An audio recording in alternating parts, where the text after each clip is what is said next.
in a secluded rural village outside of Sedalia during the summer of 1867. Timothy Caldwell, age 8, was the focus of the most unsettling medical case study ever recorded in the Midwest of the United States.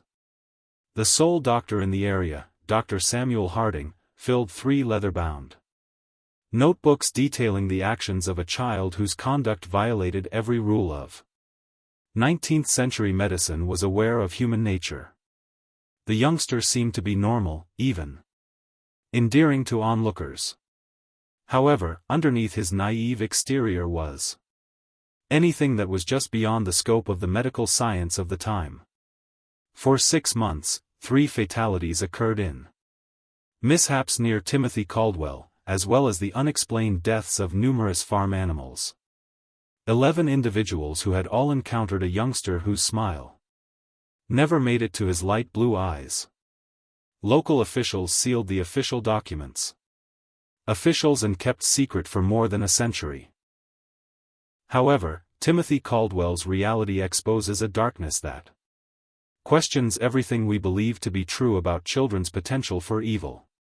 Prior to moving on to the If you're interested in the tale of Timothy Caldwell and the dread that engulfed Sedalia County, be sure to ensure you don't miss our in-depth explorations of America's darkest secrets, please subscribe to our channel and hit the notification bell. Historical riddles. Additionally, please specify which state or city you are listening from in the comments section. We enjoy listening to from our global community of admirers of mysteries. What would happen to Timothy Caldwell? Notoriety started with loss rather than violence. The 1867 Missouri was a state still suffering from the Civil War's wounds. Sedalia and other towns have sent their young men to perish on far-off battlefields, leaving behind communities that are having difficulty rebuilding as well as widows and orphans. Caldwell Farm, tucked away in a once affluent, the valley was located 15 miles south of the town. Martha and James Caldwell had hoped to raise maize and livestock when they established their property, but James killed those hopes at the Wilson's Creek Battle, 1861. Martha made an effort to run the farm by herself. However, during the harsh winter of 1865, she suffered from pulmonary consumption. Thomas, their son, who is only 21 years old, inherited debts he was unable to pay and land on which he was unable to work.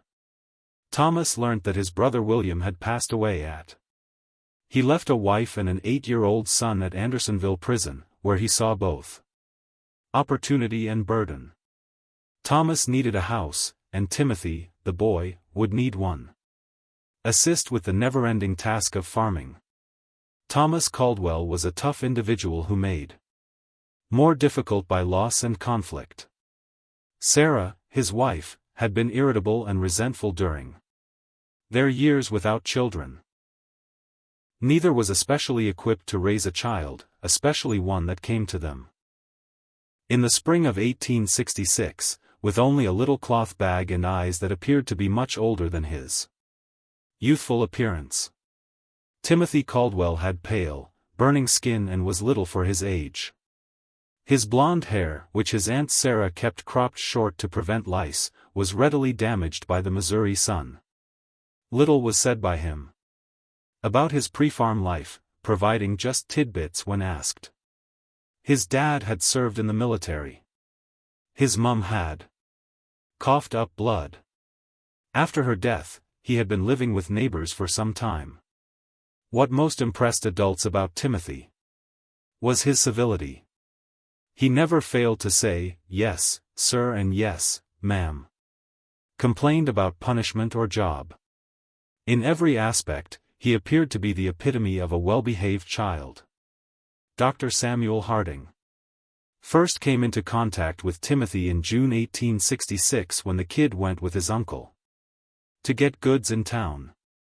Harding is a Missouri Medical College alum and had a strong talent for reading people, making him one of the few former doctors west of St. Louis. Throughout the years he spent caring for both Union and Confederate troops, something pertaining to. He wasn't sure what it was about the Caldwell boy that unnerved him. The youngster was, Harding would later write in his journal, completely respectful. He provided direct answers to inquiries, upheld adequate eye contact and didn't exhibit any of the usual shyness or squirming. Young children in rural areas meeting strangers. Nevertheless, I felt really uneasy with him. His eyes had a ferocity that seemed to indicate he was researching me with the same kind of clinical curiosity that I usually kept private for my patients. Sedalia lived in a small farming village where everyone knew one another. Someone else's business.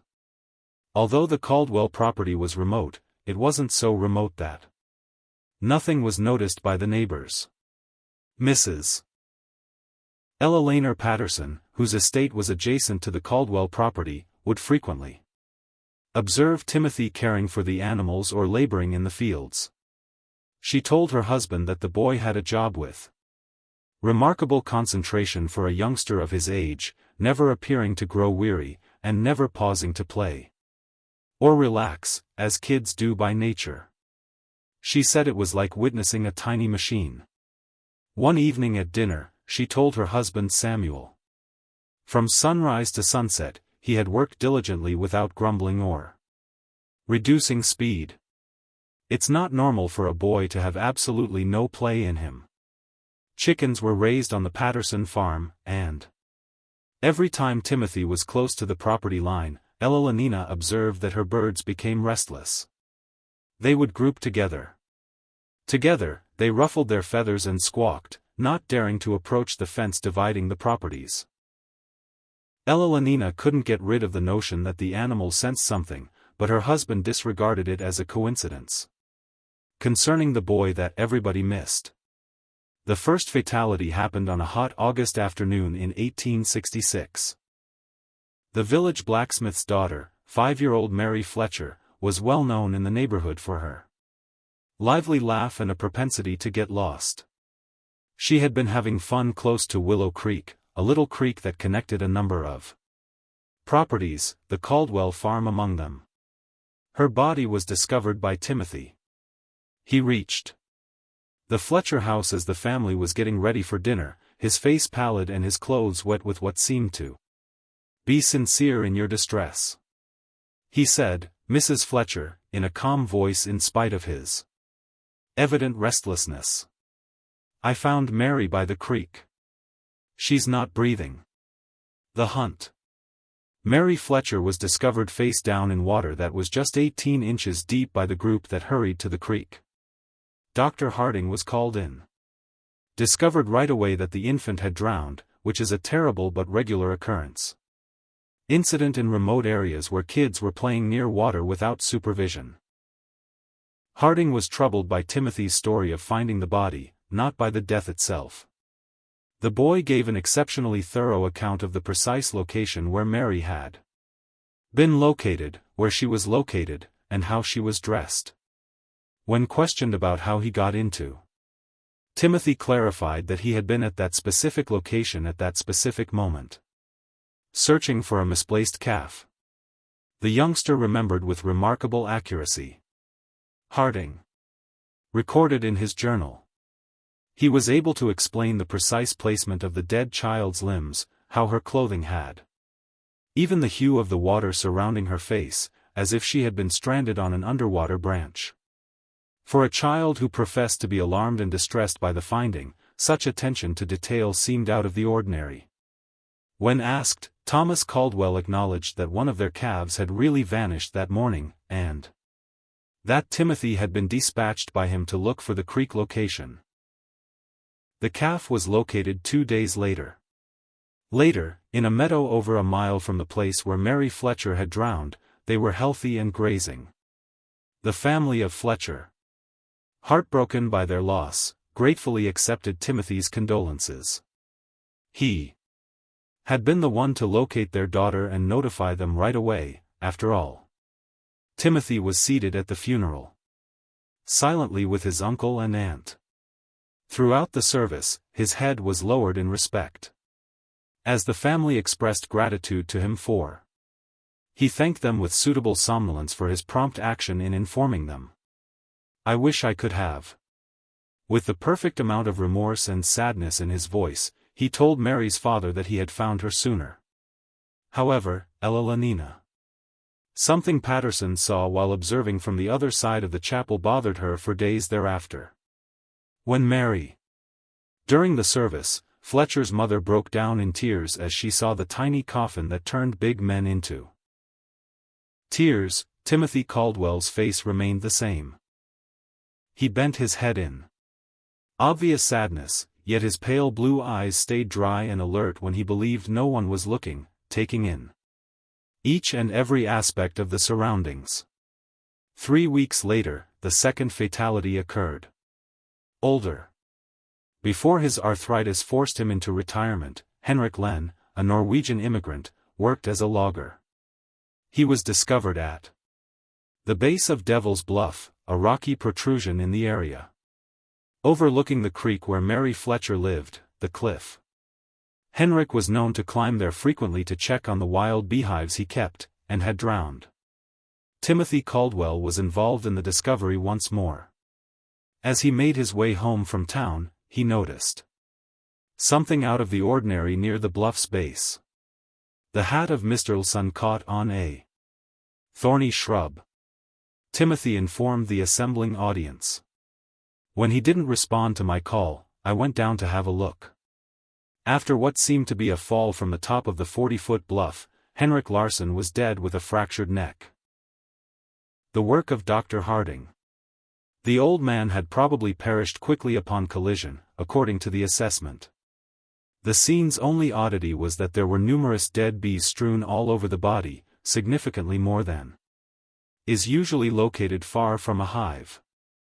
No guy in the county was more familiar with those bluffs than Mr. Larsson. After the examination, Samuel Patterson informed Dr. Harding. For 3 years, he had been climbing up there. Never had as much as a stutter. It's absurd that he would collapse right now. When questioned, Timothy proposed that the elderly man might have lost his balance due to bee stings. He was.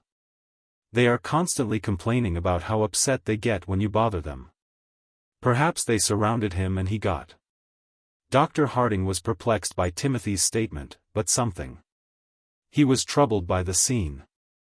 All of the dead bees were gathered in a tiny spot right next to Henrik's body. There should have been more signs of bee activity along the bluff's summit where the elderly man had disrupted a colony. Assumed flight and fall trajectory. As an alternative, it seemed that the bees had somehow gathered around the impact location. Harding discovered the beehives undamaged when he scaled the hill to inspect them, displaying no indications of recent disruption. Although the worker bees were active, they weren't agitated, continuing their routine of collecting nectar from wild flowers in the late summer. The third. Any illusions about coincidence were crushed by death. In September of 1866. While playing in the woods close to his family's cabin, 6-year-old Jacob Mills disappeared. 4 days later, his body was discovered. Almost half a mile from his last known location, in an abandoned well. The volunteer for the search party was Timothy Caldwell. For 3 days, Timothy had exceptional stamina for a child of his age as he searched alongside the adult volunteers. It seems that he knew the woods personally, directing searchers through regions that were challenging for even long-time locals to traverse. When questioned about how Timothy claimed that because he had mastered the terrain, he frequently spent his leisure time exploring the woods, searching for helpful herbs and plants that his aunt could use for medication and cookery. On day 4, Timothy showed up at the Mills cabin shortly after sunrise. He said to Jacob, "I think I found something, Father," with a voice full of fatigue. "A half-mile away is an old well. I heard what sounded like wailing north of here, where the well was partially hidden by thick foliage and fallen logs. At the bottom, alive but hardly awake, Jacob Mills was afflicted with exposure and dehydration. Dr. Harding was called right away, but the boy perished a few hours after being dragged out of the well, his frail body incapable of recuperate from the experience. According to Harding's report, the child had spent almost 4 days at the bottom of the hole. Notebook. It is concerning that Timothy Caldwell was able to find him in such a remote place.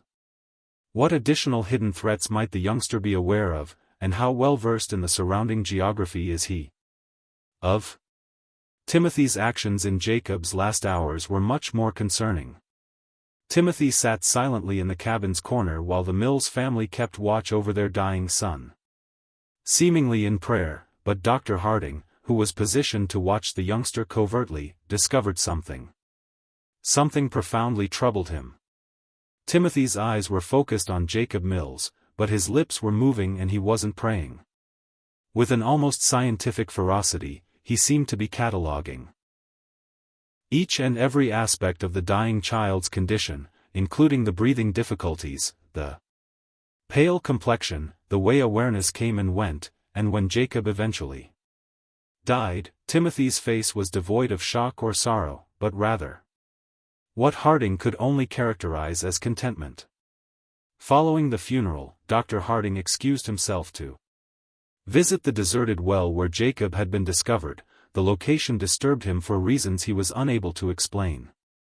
Was, in fact, well buried, obscured by organic detritus that would have required a lot of work to dislodge, but Timothy had made the unlikely claim that they could hear wailing coming from this place.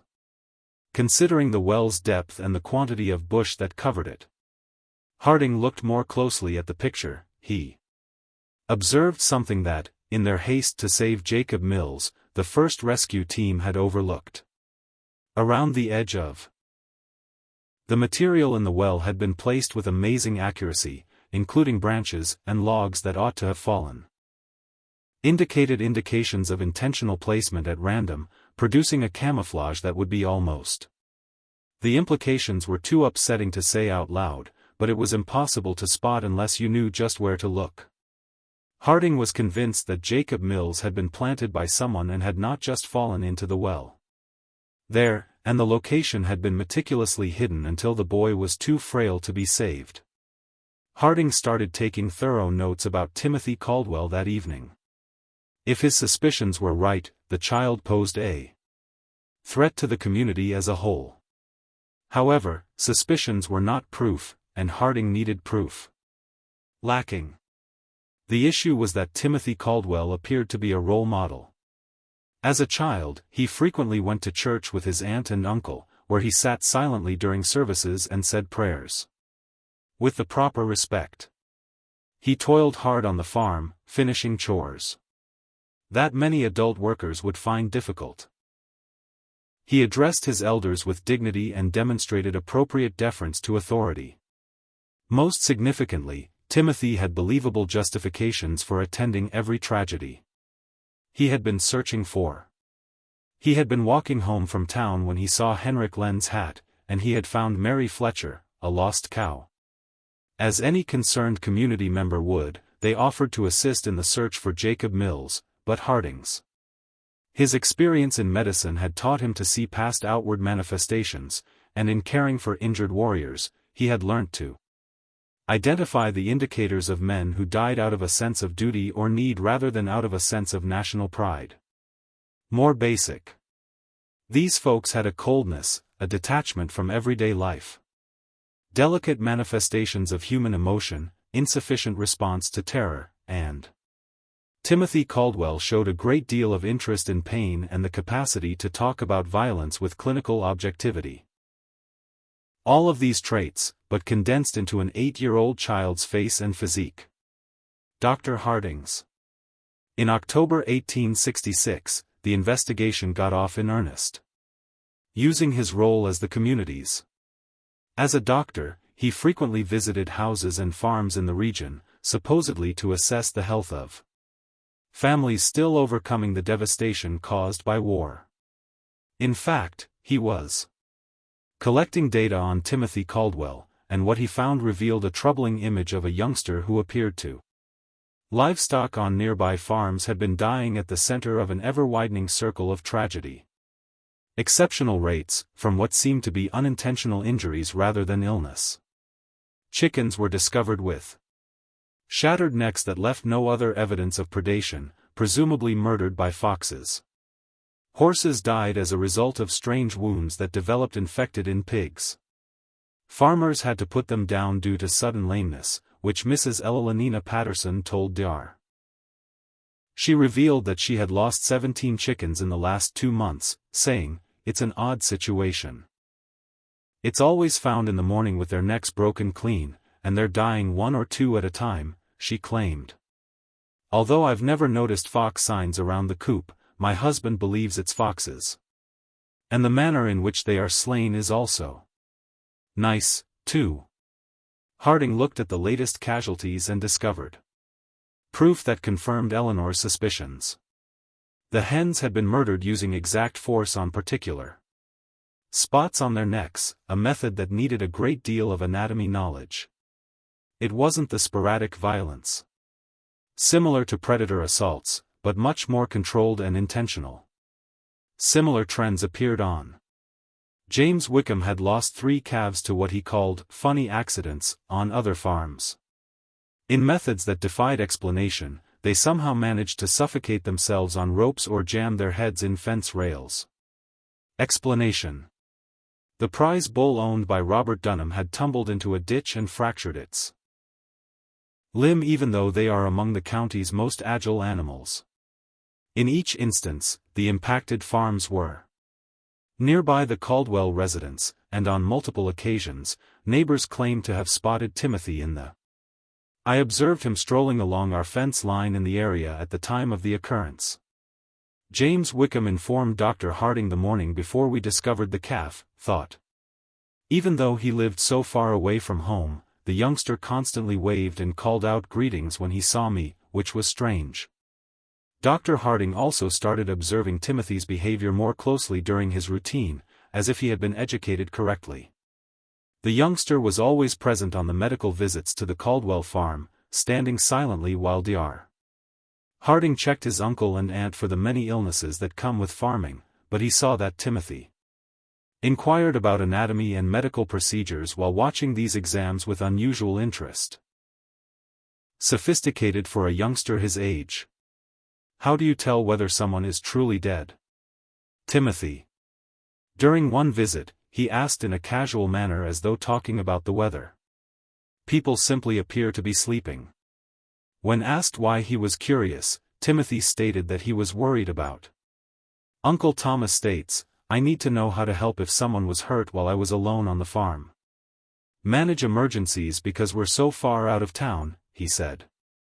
The justification was sound, but Dr. Harding was worried by the inquiry. Timothy's interest in death had a clinical tone and harm that went beyond the typical curiosity of childhood.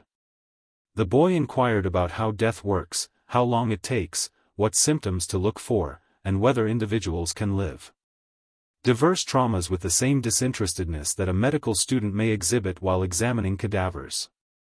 Harding started using purposefully misleading facts to test Timothy's expertise during these discussions, saying, "Felt certain signs pointed to specific illnesses, or that some injuries were lethal when they weren't."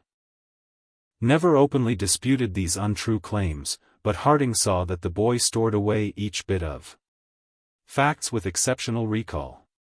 Even more unsettling was Timothy's reaction to Dr. Harding's tales regarding assisting injured soldiers throughout the conflict, yet the majority of kids displayed normal astonishment or grief when Timothy heard of injury sustained on the battlefield, he listened intently and inquired about the wounds. Timothy inquired about trends, blood loss, and survival rates. "Did they scream a lot when you severed their arms?" His delicate blue eyes stared at Dr. Harding's face during one such exchange, or were they too hurt to make eye contact? Noise? The inquiry, given in Timothy's customarily kind manner, gave Dr. Harding a shiver he would never get over. By November 1866, Dr. Harding's observations about Timothy Caldwell had filled almost 2 entire journals. The image that appeared that of a youngster who had an adult comprehension of death and violence together with a total lack of typical human empathy. Nevertheless, it was not the same as facts. Harding would require evidence in order to shield the people from what he increasingly thought to be a dangerous predator. Thomas Caldwell's back injury provided the chance to collect such evidence. The injury necessitated bed rest and regular medical attention during the autumn harvest visits, providing Dr. Harding with previously unheard of access to the Caldwell home. During these encounters, he started having longer discussions with Timothy, gently digging to determine the depth of the boy's understanding and the character of his thinking. What he found out was more than his deepest anxieties. Timothy Caldwell had spent months, if not years, experimenting on live things. Through meticulous interrogation and first-hand observation, Dr. Harding concluded that the youngster had been catching and tormenting small animals in a methodical manner in order to observe how they react to different types of harm and suffering. During one of their discussions, Timothy had brought up the cave, saying that he used it as a place to reflect and be by himself. Dr. Harding examined the location and discovered a neatly collection of animal bones, rudimentary surgical tools made out of agricultural equipment, and numerous intricate drawings that detailed numerous torture and mutilation experiments. The illustrations were the most unsettling finding. They displayed rabbits, which were rendered with surprisingly high creative skill for a toddler, birds, squirrels, and larger creatures in different stages of injury and dissection. Timothy's meticulous penmanship was used to accompany each drawing, with notes detailing the animal's responses, the time it took for the subject to pass away, as well as observations regarding the procedures that caused the greatest suffering. Read one notation for roughly 10 minutes following eye removal. In addition to a detailed illustration of a rabbit, the vocalizations gradually dwindled. After applying pressure to the throat, the movement stopped, and Dr. Harding discovered that Timothy had been utilizing the animals in the community as subjects of harsh experiments that are becoming more complex. The unintentional deaths on. In reality, Timothy's eagerness to test his ideas on larger subjects led to the establishment of nearby farms, although a more recent series of drawings that featured human figures rather than animals was a startling revelation. Showed adults and children in a range of injured and distressed positions, with conjectural remarks regarding human anatomy and possible techniques for severe injury. In one illustration, a figure that was clearly Mary Henrik Len was portrayed by one youngster, Fletcher, the first to pass away. Displayed Jacob Mills at the bottom of a well with thorough notes regarding the consequences of exposure and dehydration on. Timothy Caldwell had not merely been there when these individuals died. He had meticulously planned their demises and carried them out. Accuracy, and recorded the findings for further research. As Dr. Harding would soon learn, the tragedy in Sedalia County was far from over. Please share this video if this story is chilling you with a friend who enjoys dark mysteries. Please remember to subscribe and hit the like button to help us sustain our work. To never miss tales like this. Together, let's find out what comes next. Dr. Harding was in a hopeless condition. The cave's evidence demonstrated that Timothy Caldwell was accountable for several fatalities, but that evidence had been gathered by what was effectively an unlawful search. Additionally, the notion that it was so much beyond human comprehension that an 8-year-old child could be a cunning killer. Nature in which a court would not recognize such a claim.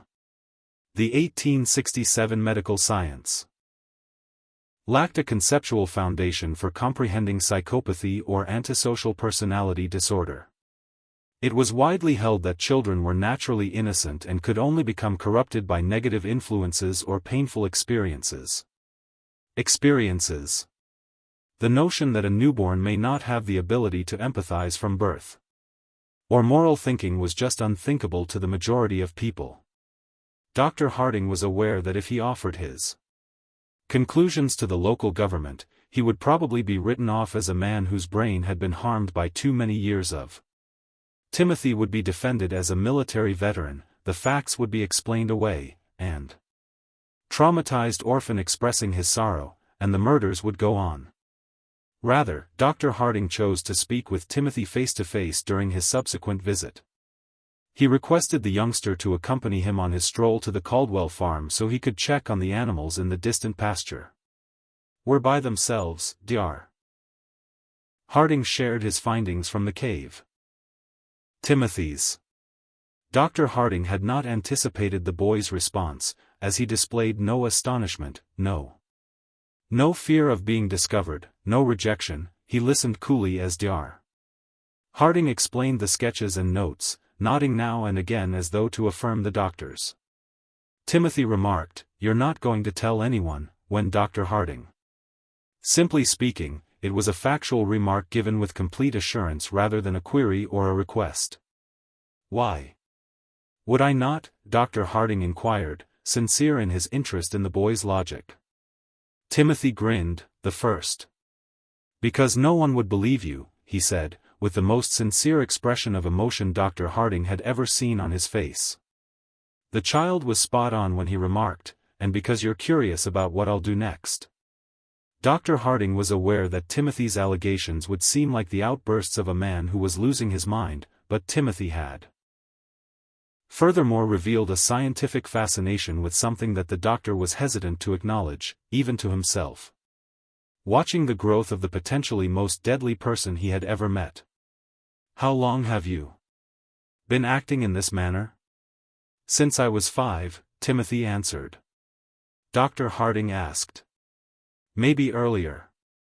"I started with insects, then mice, then greater things. Seeing how various animals respond to the same treatments is fascinating. And others who lost their lives." Timothy shrugged. "They were also experiments.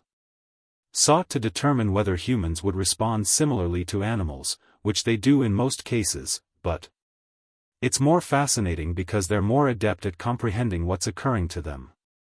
Dr. Harding felt cold. That was unrelated to the November air. "What are you going to do next?" Timothy thought about it. "I need to know what happens when you hurt someone who has entire faith in you, so I need to think carefully before responding." Someone who would remain unaware until it was too late.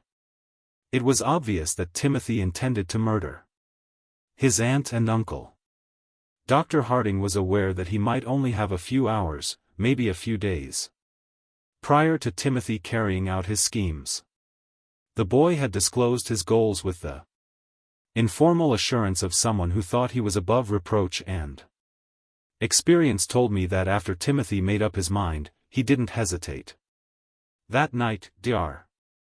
In Sedalia, Harding paid a visit to Sheriff William Crawford, a pragmatic individual who was impatient with ideas and speculation and had distinguished service in the Union Army. However, he also respected Dr. Harding's opinion and was open to hearing any evidence, no matter how odd conditions may be. Dr. Harding made a thorough presentation of his case, emphasizing verifiable facts instead of psychological ideas.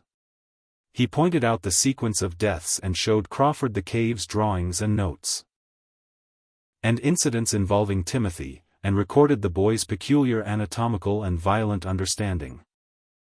Crucially, Dr. Harding disclosed Timothy's declared plan to murder his uncle and aunt. Information, regardless of the source, could not be disregarded.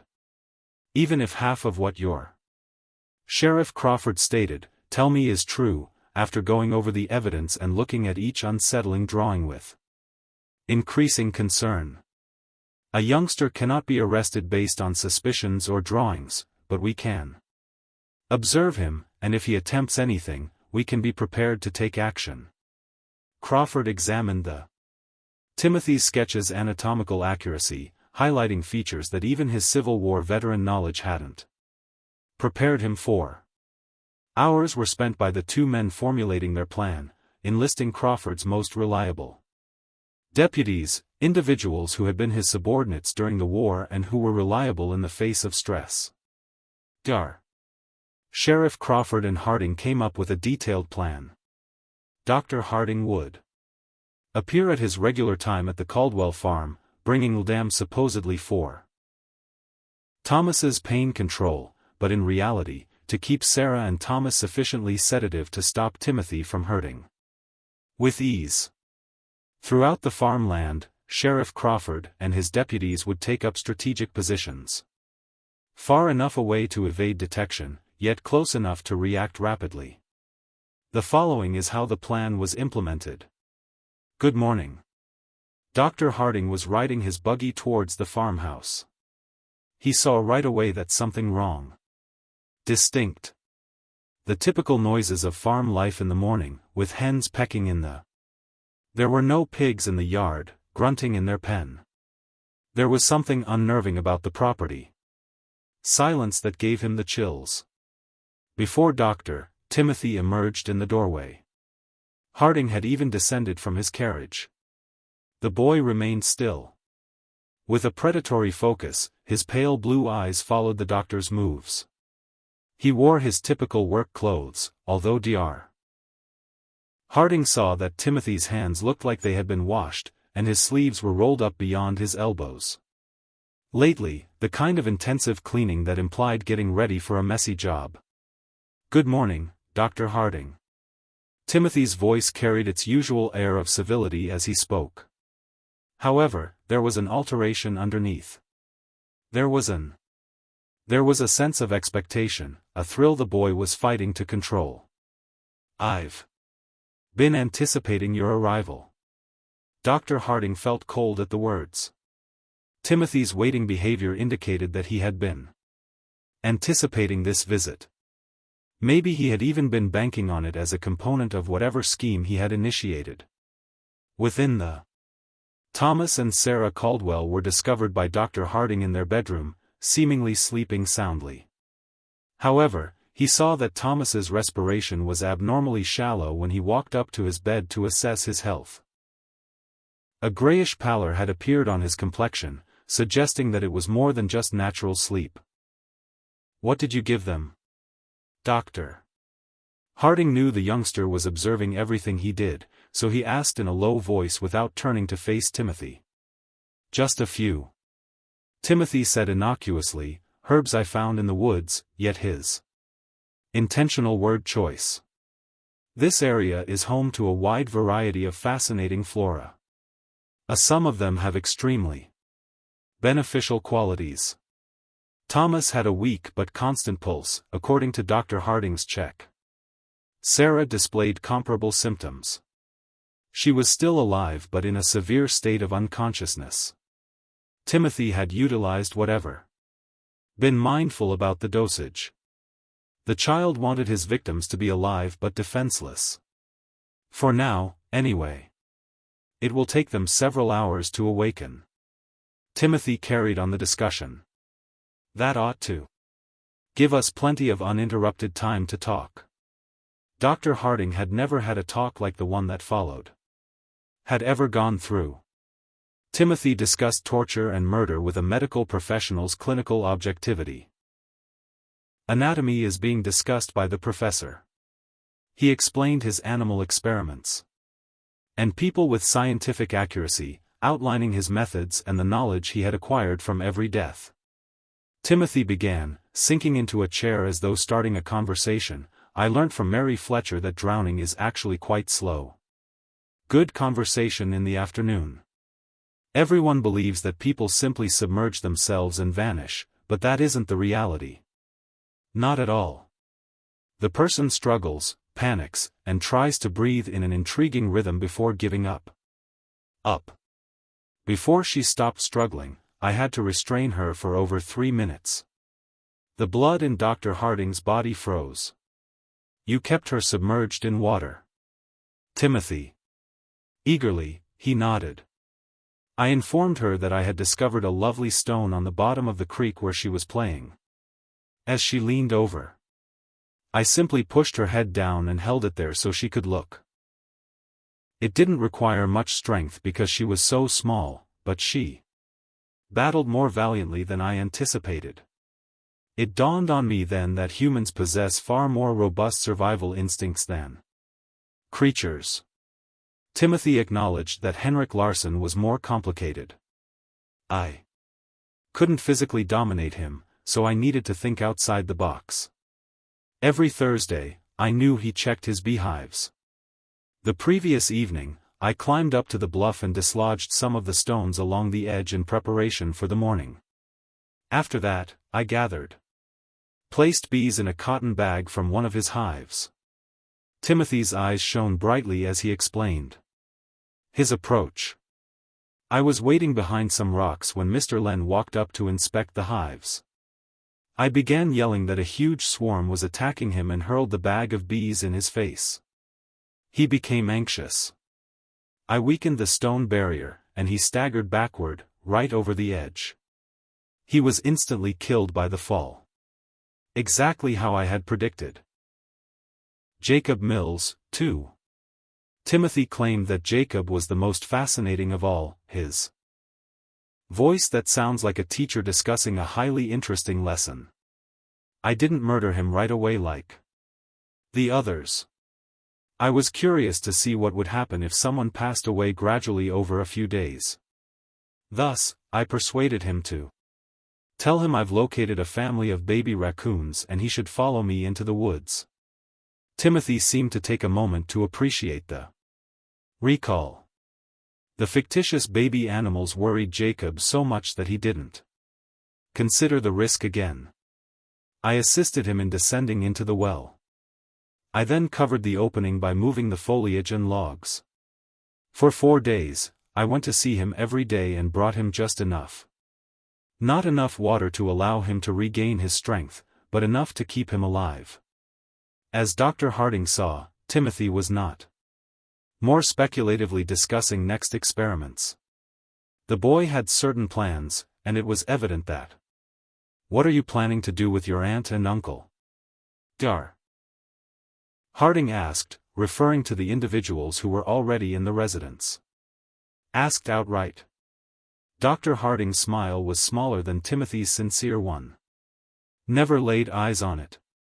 Dr. Harding, that's where you come in. Look, all of my earlier experiments have been conducted on individuals who were unaware of their condition until it was too late. But you're distinct. You are fully aware of who I am and what I am capable of.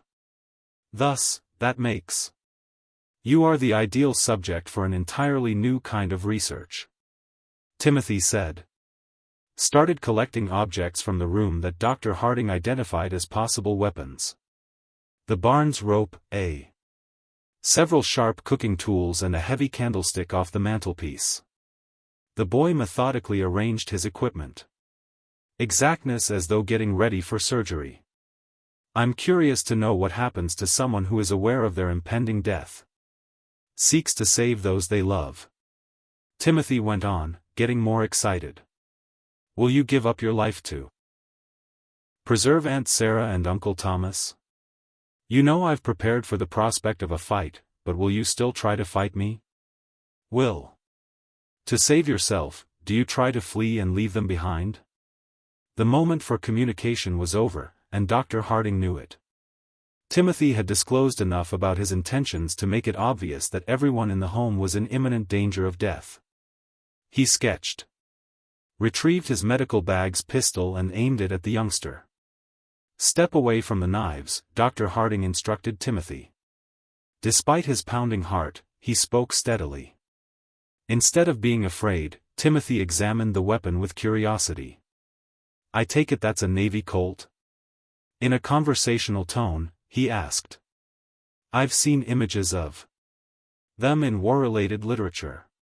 It can hold how many bullets? 6, Dr. Harding automatically answered. Subsequently regretted giving the information right away. And how many folks do you have? Attempting to defend? Timothy inquired. Uncle Thomas, Aunt Sarah, you, and probably the 3 law enforcement officials are present. Law enforcement officials outside. That's 6 individuals. If my calculations are accurate. Thus, you'll run out of ammunition even if you shoot me. Timothy shifted. No longer caring to keep out of pistol range, they moved closer. You're curious about how I evolved into who I am? His voice became almost hypnotic as he spoke. You want to know if I was born this way or if something shaped who I am. You're curious as to whether they are similar to me, and how to spot them before they commit murder. Every assertion was accurate, and Timothy's recognizing and taking use of Dr. Harding's intellectual curiosity was as terrifying as his violent tendencies.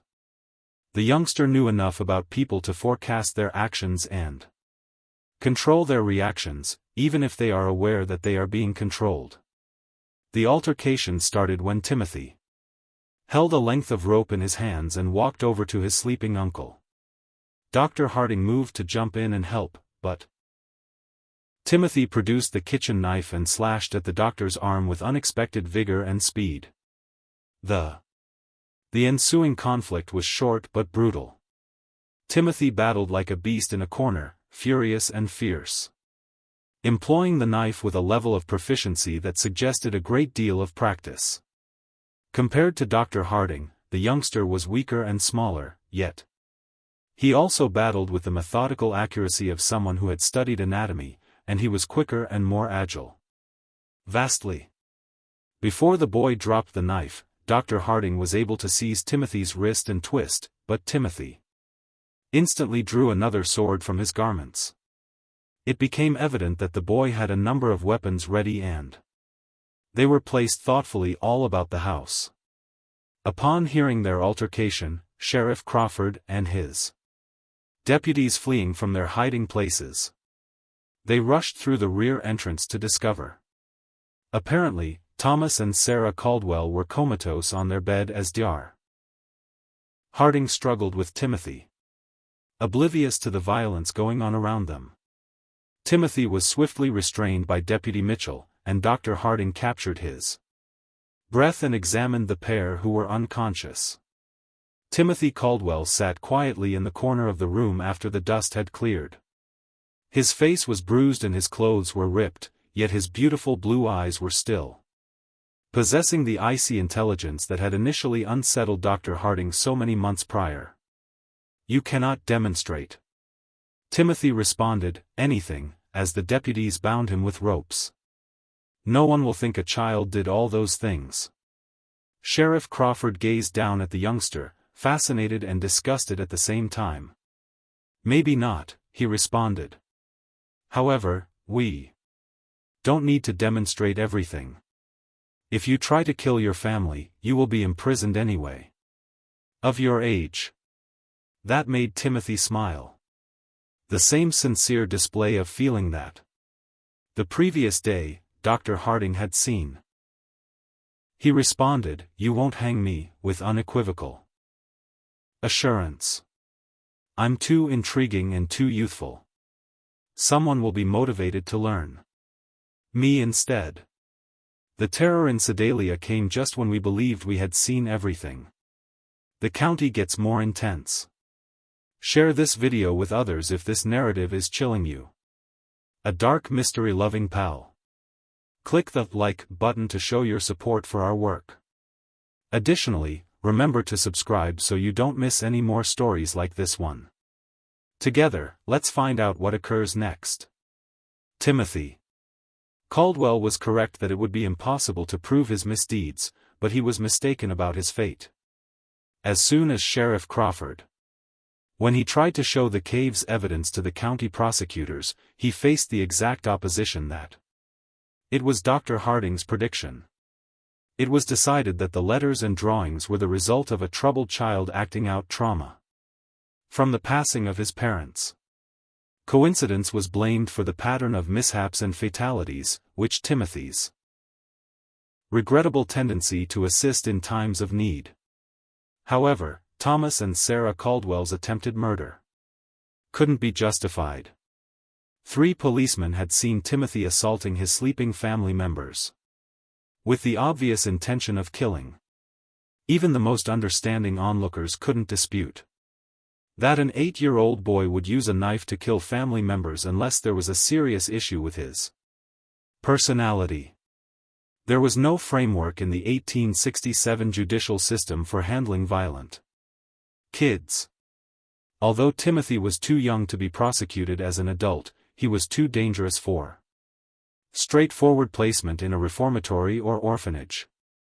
The case presented previously unheard-of difficulties for Missouri's justice system, drawing interest from regional medical experts and legal researchers.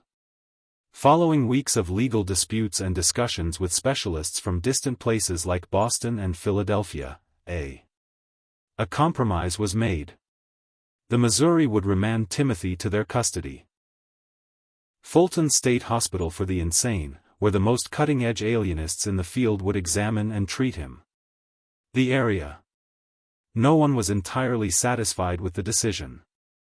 Prosecutors desired. Defense lawyers contended that Timothy's murder trial as an adult was not. A youngster could be held accountable for his behavior. The medical community was split between those who thought Timothy was irreversibly hazardous might be able to get him back on track.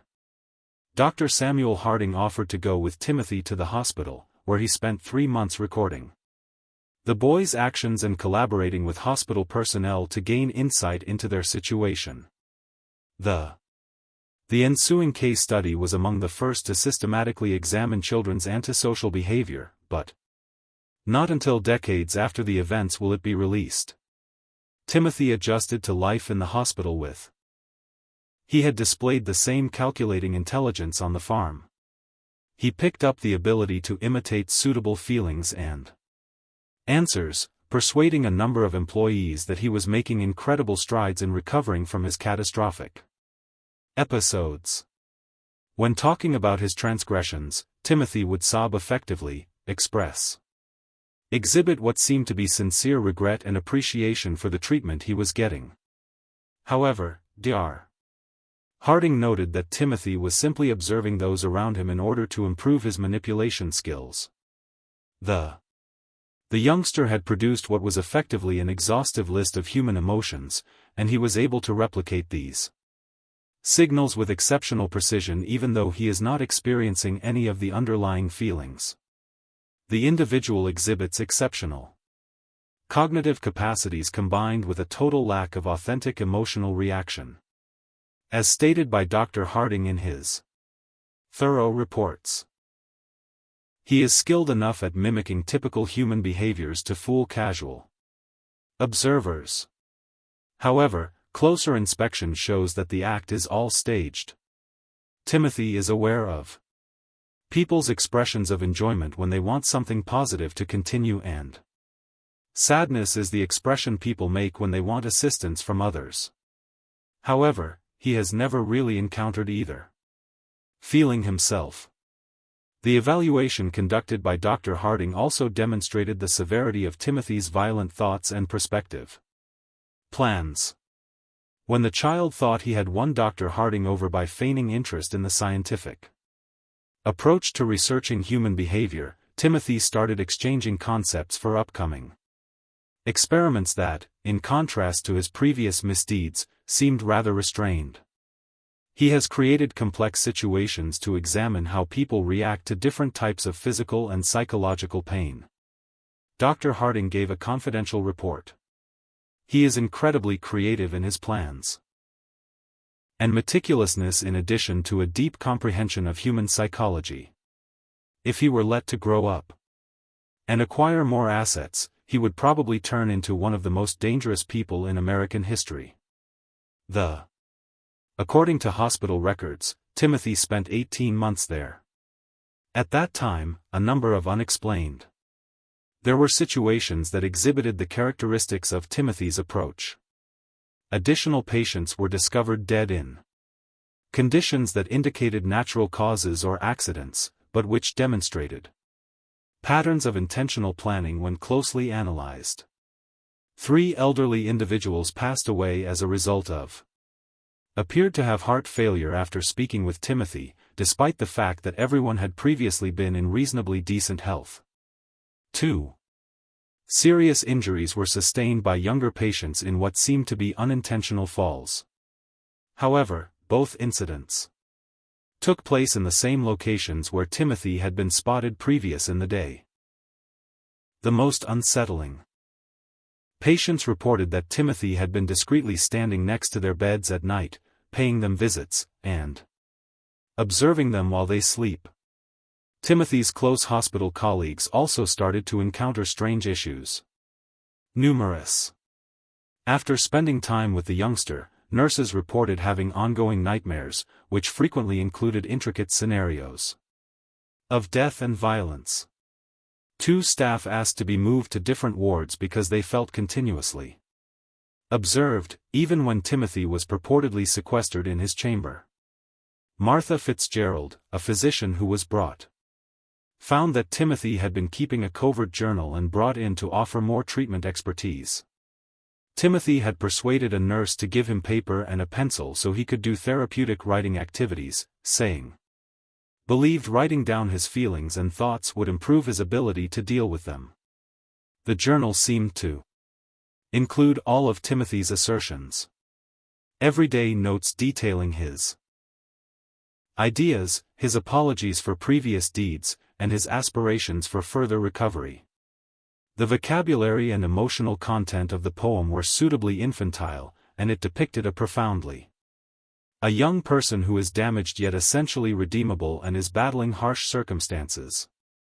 However, Dr.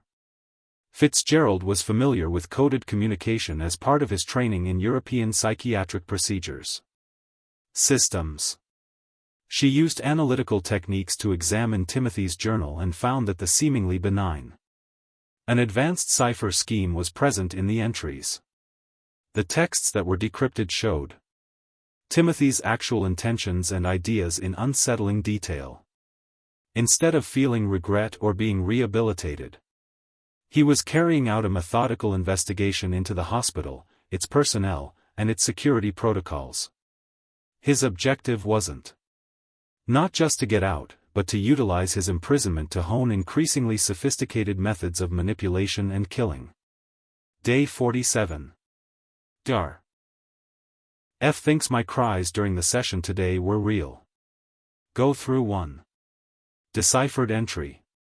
Her pattern of responses suggests that she is more sympathetic and less suspicion. 3 more weeks of reliable performance are probably needed to build enough trust for sessions to involve physical touch. As soon as Timothy's coded notebook was found, security protocols were immediately tightened, and his interactions with medical personnel. However, Timothy responded to these developments with his usual adaptability, changing his shift from manipulation to the collection of data regarding hospital procedures and possible escape routes. During the summer, Timothy Caldwell vanished from Missouri State Hospital in 1868 under situations that were never adequately described. According to the official investigation's findings, he had somehow escaped while being constantly watched upon by many guards during a building transfer. Dr. Harding thought that the official account did not accurately reflect the sophistication of Timothy's escape. The young man had showed exceptional planning skills and patience throughout his captivity, and it was likely that he had been getting ready to leave for months. Following Timothy's disappearance, evidence was found to indicate that he had been influencing the plant employees much more effectively than anyone had thought. A number of guards reported.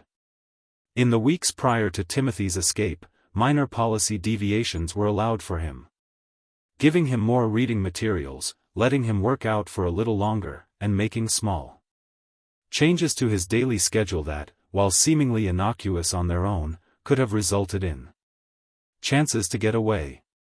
He studied that facility and its staff for a year and a half. Dr. Harding sent a letter in his case's final report. When he finally took action, he realized the Each employee's psyche was deeper than their own self-awareness. He did not flee as a result of despair. It was the result of a well-thought-out plan. Throughout the months, and Dr. Harding started gathering accounts of unusual deaths years after Timothy vanished, and mishaps across the Midwest. Numerous of these occurrences had characteristics that appeared to be in line with Timothy's techniques. Accidents that were meticulously orchestrated and caused fatalities, proof of systematic animal abuse, as well as the presence of a child who appeared to be exceptionally helpful and emotionally developed. The difficulty was that Timothy would be older now, possibly stronger than adult victims, and definitely intelligent enough to steer clear of the errors that had resulted in his initial capture. His period of intense study in his innate genius, human psychology, and total lack of moral inhibition had produced something never seen before in the history of American crime. For the last few years of his career, Dr. Harding tracked reading stories and making an effort to have a thorough grasp of Timothy Caldwell's significance.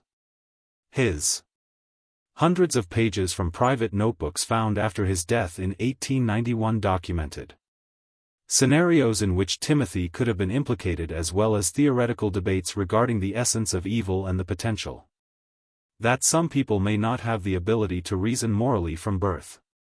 The further ramifications of discussions about mental health, child psychology, and criminal justice have been influenced by Timothy's situation. Therapy for many years following his abduction. His capacity to fool educated experts increased. Uneasy questions over the validity of mental health assessments. Although his ability to manipulate brought attention to the possible risks of thinking that all children are naturally innocent and redeemed, following Thomas and Sarah's recovery from their trauma, Caldwell Farm was abandoned. Both were unwilling to stay in the location where they had unwittingly provided sanctuary to a murderer for almost 2 years. In the 1890s, the land was sold to developers after eventually returning to the county, although locals stayed away from the region for many years after that. Sheriff blocked the cave where Timothy had carried out his experiments. Crawford soon after the boy's incarceration, but those who understood the place's importance never forgot it. According to local folklore, animals would not graze there because the cave was cursed. The work of Dr. Harding. In 1923, he gave journals to the Missouri Historical Society. Daughter, who believed that her father's views had scientific validity, exceeded worries about the content's unsettling character. The diaries continue to exist in the Society's archives, accessible to scholars who can exhibit a genuine interest in the subject. In the advancement of knowledge in psychology. Sarah Caldwell and Thomas Caldwell never discussed their encounter with Timothy, but both spent the rest of their lives using false identities, seemingly out of concern that one day, the boy might come back to complete what he began. In 1889, Sarah passed away, and neither of them ever had children of their own, and Thomas followed in 1894. His last journal post, which was written shortly. Dr. Harding considered the wider ramifications of Timothy's case in the final days of his life in 1891.